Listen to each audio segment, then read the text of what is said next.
I don't know if it was what you were saying, ANC coming back to 50%. That's very different to what most people are saying, Frans. Well, until 2 years ago, everyone in the polling world had them at 47, 8, 9, 50, 51, 52. The only reason they're not there is that Mr. Zuma has taken a chunk off them and a big chunk out of the EFF. Now, he's very capable, Zuma. He's a serious, if I had to go to war on this stuff and want a strategist in my camp, I'd seriously consider him or, he's very popular in South Africa. I've spoken sort of in high places in South Africa, and people sort of exclaim, it's impossible. How could anyone vote for that man? But he's cast himself very well. It's not his policies or his manifesto that win the support. His supporters probably totally unaware of both. He's cast himself as the fallen cadre, the hero, who is flawed, but everyone is, they tend to identify with that. And he's now been maligned and persecuted and neglected by a distant and aloof ANC that's more comfortable here or in the glistening towers of Sandton, because they glisten again, not the lights one. The glistening towers of Sandton. And that resonates with a substantial number of voters. And as long as he can hold that, he can, approach 10% of the vote in this election. So if he takes 10% and the EFF's at 10%, how's the ANC going to get close to 50? Well, if he takes 10 and the EFF takes 10, let's say he's eating the EFF, so the EFF's going to do about 8. The ANC sits in that 45 to 50 band. What it wishes to do, let's take a step back, because I've noticed since I've been here, and in America too, this isn't understood. The EFF and the ANC might look the same to you sometimes. You read their manifestos, there's an echo of, there's a common origin. But they represent two fundamentally different strains of the liberation movement. In the 80s, the ANC in practice expels from its ranks what it calls the ultra-left of the party. And this is the left of the ANC. It's all left, but there are divisions here. And the reason they do so is the ANC objective is to regulate the means of production to the advantage of the state, not to seize it. Whereas the ultra-leftists wish to seize it, even if it's destroyed, they see that as a revolutionary achievement. And out of the inferno, they could build a utopia, like North Korea or Venezuela or something of the like. And the ANC is very alarmed by this and says, look, if we try to run a mine or sink a mine shaft or start a bank or anything, it will be a catastrophe. The country will collapse and we'll lose power. And what that means is the ANC is quite conservative. When it runs into trouble, which it often does, runs out of electricity or threatens vast deficit, it will, as a rule, stop. And facing serious resistance, this is Lenin, that when you probe with a bayonet, if you hit steel, you stop and you withdraw. If you hit mush, you continue. And when the ANC runs into trouble, it will stop and withdraw. So it runs out of electricity and it flees to the private sector and says, please do something. And the railways collapse and the ports stop functioning, and they do the same, and they threaten the deficit. They even put pressure downwards on expenditure. If you go and read the statistical annexures of the budget, not the colorful infographics the finance department provides to entertain weak journalists, you'll see that on core areas, there are real cuts in government expenditure. The EFF is a different strain. It will proceed regardless of the resistance. Inside the ranks of the ANC, this is well understood, and there are, of course, sympathizers to the EFF. There's a caucus inside the ANC. But there are many others who say that if we capitulate to these people or strike a deal with them, it will mark a profound shift, the most profound shift in the philosophy behind our ideology in 40 years, and it will be destructive. So there's resistance for that reason to the ANC-EFF deal. While we're on the subject, You also, if you make a deal with the EFF, you have to share patronage. I mean, there'll be a negotiation. Who's going to get the money? And your ANC side might lose out, causes terrible internal division. So that 45 and above zone, if the EFF's at 8 and MK is at 10, the ANC preference is going to be, should be, but for one thing I'll say now, then I'll stop, is to strike a deal with the rats and mice and carry on. The only, where am I wrong? It's compromise. The extent to which corrupting information is available to force an alternative deal in which the EFF caucus within the ANC manages to displace its current leadership. And if you see the flag go up of the philosophy behind the ideology is similar, but the philosophy behind the ideology change, that would be the most dangerous moment South Africa could reach now, but I think it's unlikely that it's going to happen. There is a school of thought that feels the ANC, anything below 50% would be perceived internally as a failure, hence withdraw or recall yet another president, and then the new president, who is much more, has much more affection with the EFF, would lead us into that kind of a scenario. How high would you put that likelihood? Well, the joke there now is 45 is the new 70 in the ANC. If we can get to 45, it's a masterpiece of electioneering, you know, and relativism again. It's perfectly, on the balance of probabilities, they're going to be 45-ish, up a bit. They're going to strike a deal with the rats and mice. But there's a serious prospect, enough that it should concern anyone, that the compromise overwhelms even that, and that this deal is made. And then sentiment shifts on the country, and we go through a very negative era. However, I think it's perfectly survivable. It will be very, very hard. But I've said to you, there's a natural immunity in the political system to bad governance. It's not true the ANC can govern with impunity. It governs well, it's rewarded. It governs badly, it's losing an election. That's why we're here. Simple as that. And if you put the ANC and the EFF together, the shock to sentiment in and of itself means there's absolutely no prospect for a growth recovery or a jobs recovery. And the downward trajectory of their collective support will accelerate, and the EFF will be exposed. It's never been in government, really. And when people see what the consequences are, mainstream opinion is centre-right, they'll be decimated. And then the clock will start ticking, because to survive, the ANC and the EFF will have to ensure that we do not get to another free election. That's the only serious prospect. They'll have to print, there'll be a flag, they're printing money, because they want to create inflation, to create populism. Otherwise, they lose an election. And again, if you do a balance of probabilities, it will be more difficult for them to achieve that than it will be for South Africans and institutions to defeat them at that. It's not guaranteed, but you probably win. And around the fringes of some of the political thinking in South Africa are some sharp people who absolutely concede the vast risk in this, but who say, push the ANC and the EFF together, do that. Call their bluff, tell them to do their worst, go for it and govern the country. Because in 2029, there will be a clear choice for voters, where at the moment the choice is a bit opaque. There'll be a clear split. Now, inside the ANC ranks, Gabriel and I have seen that a third of the current voter base wishes to leave they wish to leave the ANC. That's 15% of this election. They will go, they may very well go after the ANC EFF. We've also tested the consequences of Ramaphosa's departure, which is a difficult thing to do, but it's perfectly plausible. And on that afternoon where he had a wobble and thought he would leave, this was actually sent along, that they lose 5 to 10 percentage points on his departure because of his importance to holding them up. So you put ANC EFF together, the immune system of the immunity inbuilt in the political system accelerates their demise.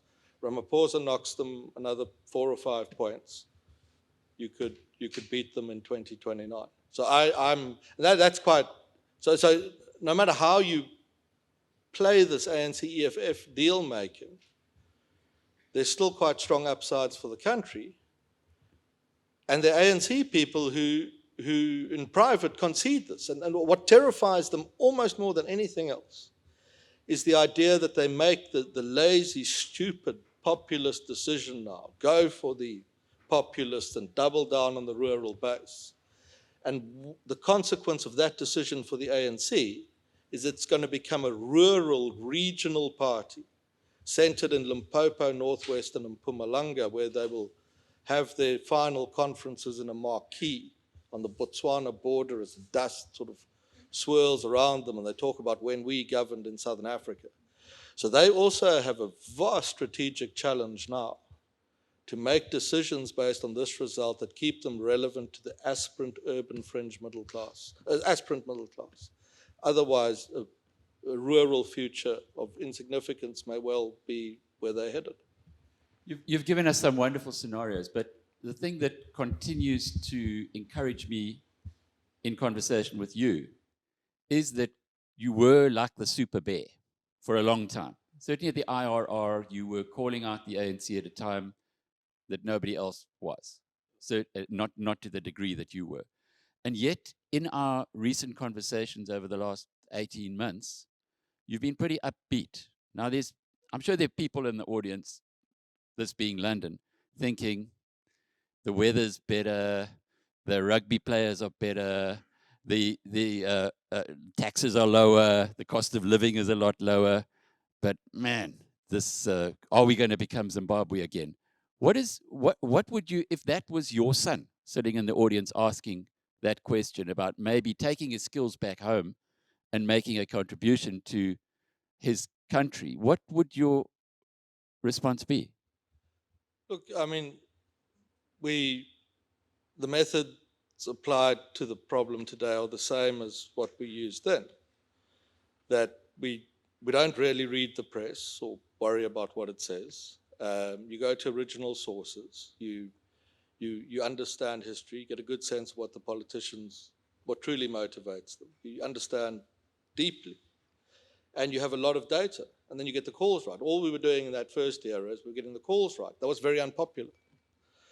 And the methodologies are the same. Maybe we're wrong this time. But maybe sit here and you'll one day say, they were wrong. That's possible, but the approach to the problem is the same. South Africa is, I mean, people should live where they want to and where they're most comfortable. South Africa is becoming a normal, highly volatile emerging market. That's what it is. It does not have a short-term recovery scenario where it leaps back to very high levels of economic growth and prosperity and stability.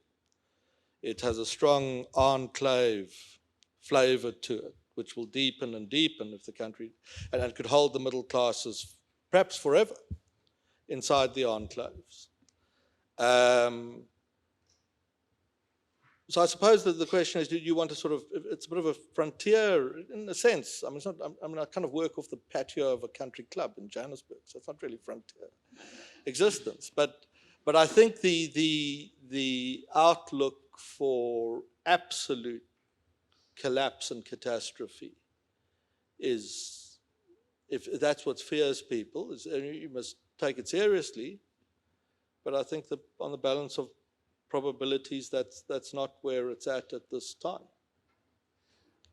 We've had a number of questions, so I'm going to kick off there with one from Simon. He wants to know about the view of Rise Mzansi's prospects, and I guess in that context you could just apply your mind to some of the other smaller parties as well, the Patriotic Alliance, Action SA, and so on, who are getting a lot of news coverage. How are they likely to do in this election? Look, I mean, you can measure it. We publish it every morning. Rise Mzansi has limited prospects, sitting at under 1%. Now, that's on a margin of error of 2, so you don't know. It's a party that That mean a margin the of margin error of error is, let's say we say a party's got 10%. Means it could have 12 and could have 8. That's about as good as you're going to get in this stuff. So, So if they you're, could if go you're a to party 3. that's got 1%, you're smaller than even the margin of error. So they're very small, and they must be, because their message cannot work in any South African political constituency other than the glistening towers of Sandton. They don't feature. It's not a thing that could possibly ever work. You said to me, Gayton McKenzie, leader of the PA, serious guy, take him very seriously. He might not have had the early life experience of many of us in this room, but he reads serious economics now and books. In my experience, is perhaps the most voracious consumer of our data that we produce. He is, I sometimes, if I meet a new politician, I say, what's the purpose of politics? And very often in the sort of Western world, a youngster will tell you, well, we want to help and be good. And Mackenzie straight up said the accumulation and application of power, which is the right answer. He's had a little lift in the Western Cape over recent days. He managed to almost fill a stadium. Western Cape demographic split 20, 30, 50, white, black, coloured. And holding that province for either the ANC or the DA will become difficult if coloured nationalist leadership takes hold. And your assumption must be at some point it may do that. So he's a serious guy. Then we're in the Herman Mashaba? Polling low down, 2-3. I don't get into, what do you say? I don't think, had it been possible to position him as a serious kind of candidate, he might have done very well. And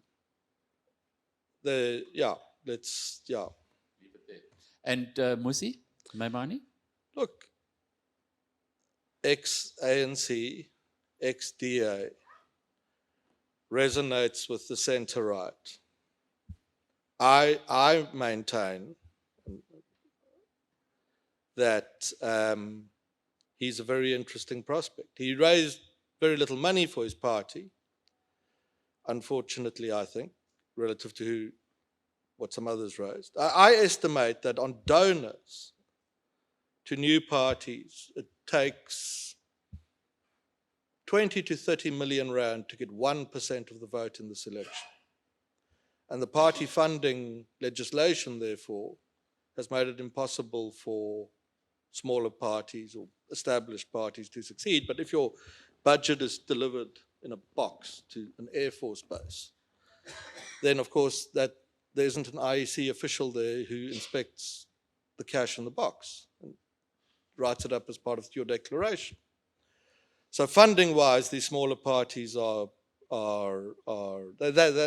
act as a very damaging piece of legislation, because it's meant, and I suspect not this wasn't happenstance. It was perfectly clear that the ANC was going to get to a point that it's under 50. And it was perfectly clear at that point that the former backers of the sort of CR camp would start looking at alternatives. And it was perfectly well understood that it takes enormous amounts of money to run successful election campaigns. And so a piece of legislation was introduced that meant that future challenges to the ANC could not succeed. They were stillborn. Can we have your view, this is from Graham, on the signing of the NHI bill into law? Look, I said to you on the ANC that it reads, it will read every morning what it calls the balance of forces of the revolution. if it believes the balance of forces are enabling of the revolution, there's no resistance. They will advance. If they poke that bayonet into the medical industry and it hits steel, they will step back. This is the rule. It is an unbroken rule of ANC strategy, a very sensible rule for them too. If you see them advancing on a counterproductive idea like this, it is because groups that have the influence to stop them have been reluctant to bring hard power forward and have often encouraged or enabled them. A chap who did a lot of mining policy work on South Africa at the time that the industry was sliding so quickly, said the mistake of his clients was the idea that we will go along to get along with the government. And then you enable this stuff. And that's what the healthcare industry is doing. If it takes not an aggressive stance or hostile, but makes it clear that there is a firm line that cannot be crossed, and indicates that in a sophisticated way to the government, which includes publicly, on NHI the government will stop and reverse. And you will even find that there are within the ranks of the ANC individuals who will be grateful that someone stopped them. Because it's not run like a business with a CEO who, answerable to a board, takes executive decisions. It's a collective. And you can't go to a meeting of the executive committee of the ANC, which is 80 ordinary members, and a couple of other hangers-on, 100 people with such a diverse range of interests, the most common of which is to stay out of prison, and say that I think as an individual that we're all wrong. So it helps what pragmatists there are. Remember, they're not printing money. It's a complex organization. It's done very badly, but it also hasn't turned to printing aggressively. It hasn't jailed the opposition. If there's firm external resistance, the pragmatists in the NEC can do this sort of thing. They can say, those terrible people in the medical industry are awful. They've said that if we carry on like this, there will be no more investment. London will turn on us. The Rand will collapse. They are terrible, but we should perhaps just slow down on this. And the understanding of how to do that within corporate South Africa and amongst Western diplomats has never been very strong, I think. Sad. Do you think, this is from Josh, do you think big business feels betrayed by Cyril and his NHI approach? You've kind of answered that, haven't you? No, I don't think so at all. I mean, I think there's even sympathy for it within business. I think there are even corners of it which would perhaps at a certain ideological level go along with the ideas behind it. So no, I don't think it feels betrayed. But there's 1.5 trillion rands in South African balance sheets, which is waiting to be invested. And the follow-up to that question from Josh was, how might this impact their, or be encouraged to deploy those cash balances after the 29th of May? Well, it's part of the compounding evidence which says stand on South Africa and watch what happens. It just adds to the overall tenor of the place. But to free up that, Kevin Lings at Stanlip makes the point that corporate cash and deposit with South African banks has increased at twice the inflation rate for 10 or 15 years. So even within the country, there's this money. And that's what he says. And then he doesn't say the next bit, I say the next bit, that to free that up, you need certainty, but not certainty that it's headed downhill. The ANC sometimes misunderstands that part. You need certainty that property rights are completely secure. NHI is an attack on property rights, attempt to tax essentially savings, and reroute them and pivot the cadre deployment model that the ANC's internal unity depends on from from access to public funds, which are under greater scrutiny and are diminishing, to the deep pools of private capital. NHI is not for the entire organisation, for much of it's just a bone to chew on, but for a sinister fraction, a way to set a precedent on perhaps a later national social security fund, which is being considered, which would free up vast amounts of money to continue cadre deployment for decades and decades to come. But anything of this nature, hostile mining policy, foreign policy, whatever it is in the ANC, if you understand how that party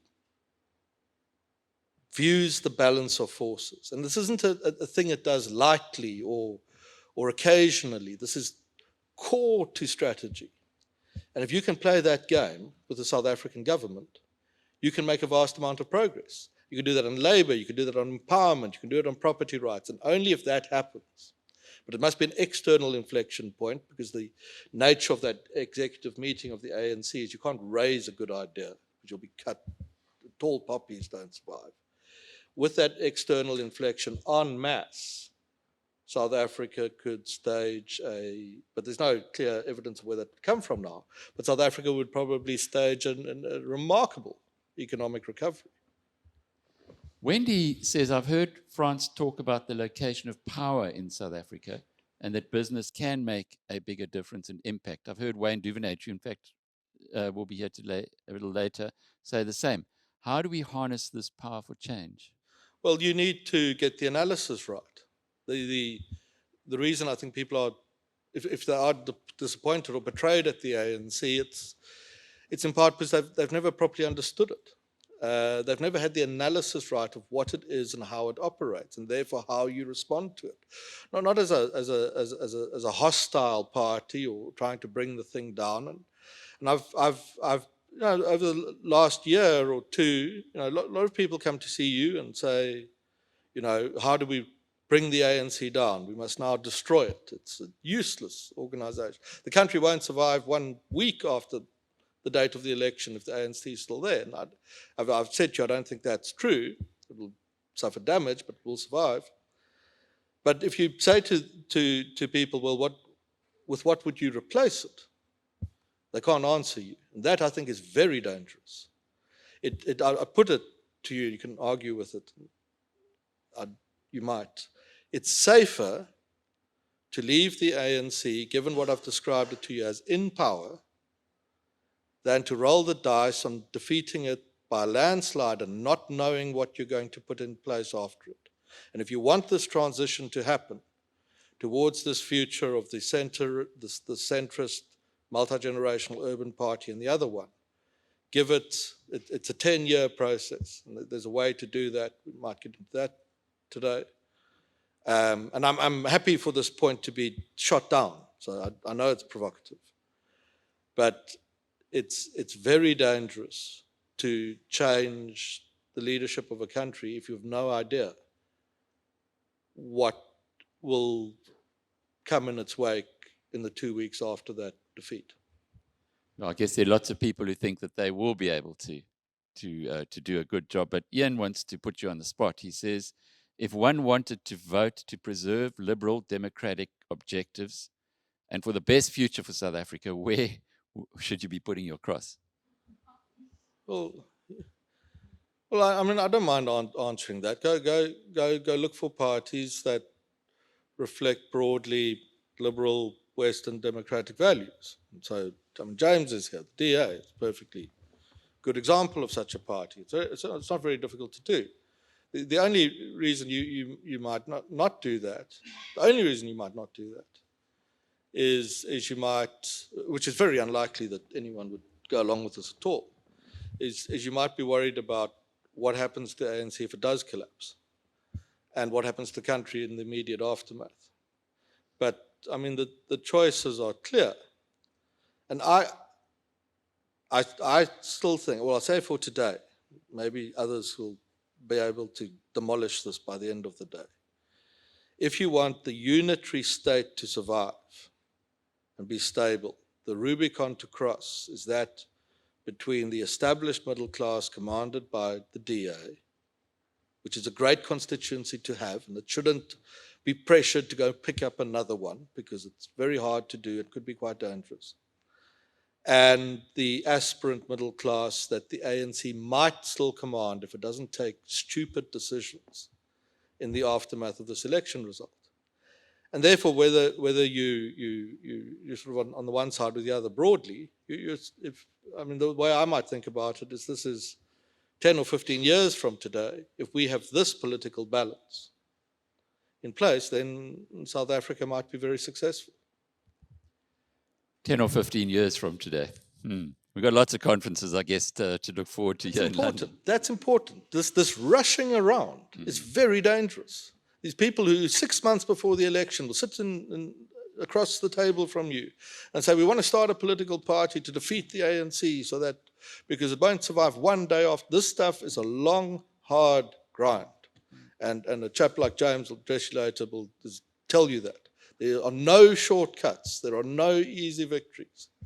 If you want to change the society for the better, you invest in the process of change, which is not just political parties, but the climate of opinion in which change, that's needed for change to occur. And it will take you 10 or 20 years to see real progress. The short-termism, this idea that the next quarter matters, it's taught in business schools, is the reason why Western analyst institutions and diplomats are losing global battles of ideas, because their Chinese and Russian adversaries would find it extremely ambitious to think that the change process could be executed in 10 to 20 years. It might be 50 or 100. I'm reminded of that. We've got for South African standards, a very old tree, a 200-year-old tree in our garden, most magnificent coral tree. And I'm kind of reminded of that often, because in the news business, there's a news cycle that happens too often. But maybe the last question before, you haven't even hardly mentioned the DA, and James is here to talk about oil and gas, not about the political parties. I'd love to get some thought there, but Dirk's come a long way to attend this conference. So his question is, calling the bluff and having an EFF ANC coalition will see more and more people die from tertiary unintended consequences, like people dying in burning buildings in Hillbrow, construction building collapse in George, people dying in psychiatric institutions and in hospitals, not to mention the very high rate of death on the roads and due to traffic accidents, farm murders, rampant violent crime, etc. Can we afford such an experiment? Dirk's absolutely right. That will be one of the consequences. It will be one of the consequences, undoubtedly. Here are some other consequences. You stampede the opposition and the ANC into a deal with each other under pressure. The opposition doesn't have the influence to change macro level policy to enable higher growth, because there's a resistance in the climate of opinion. It's not necessary to do that. It becomes jointly culpable with the ANC for failure. You get to the next election, South Africans say, these politicians are all useless. Look at the DA. It's been in government for 5 years. There are no more jobs than there were before. And people then lose their confidence in democracy, which they still have, amazingly. And if you do that and you damage the institution of opposition politics by moving quickly and hastily without forethought, and the confidence in democracy is lost, you've opened the door to populism. And that is disastrous for us. There are no very positive short-term results here, but on balance, the cards we are very fortunate to have. We have a party that is not an efficient party of cruel fascist autocrats. When you get that, you're away already. And I could brief you on the civil war in Sudan. That's a problem. Second thing we've got is public opinion is not radicalized. It's hugely moderate. I do work in some other parts of the world. I mean, it just makes South Africa the easiest bet ever. The third thing we have is the money is not being printed, which it really should be. I mean, what we should be seeing in South Africa now is a populist party that's surging to 60% of the vote. The ANC running the presses 24/7. James, but he's such a prominent guy, examples of. In prison, in a dungeon under the Union building. So you'd all ask, how's he doing? Has anyone seen him since he was last seen? We don't have any of that stuff. When that stuff manifests in South Africa, it will be very hard for someone in my position to sit in front of you and say there are strong upsides for the country. If we move too rapidly and too hastily, without proper forethought, we may bring about these consequences without an understanding of their implications. It's a tough country, which I mean, we know each other, but you know that. The 400 years that got us here were of conquest and mad economics and persecution and enslavement and frontier wars and the Boer War and the rebellion in 1914 and 1948 and Sharpeville and Soweto and everything after that. And the consequence of all of that, absolute chaos and turmoil, is this hugely impressive society that South Africa is today in the relative order of things. So you're right, that will happen. But I think the serious people need to think in 10, 20-year terms on South Africa. And they need to invest deeply in the process now of bringing together these two political constituencies, whichever parties end up leading them. And if that can be achieved, which it easily can, then the long-term outlook for the country is extremely strong, very strong. Hello. Frans Cronje, thank you.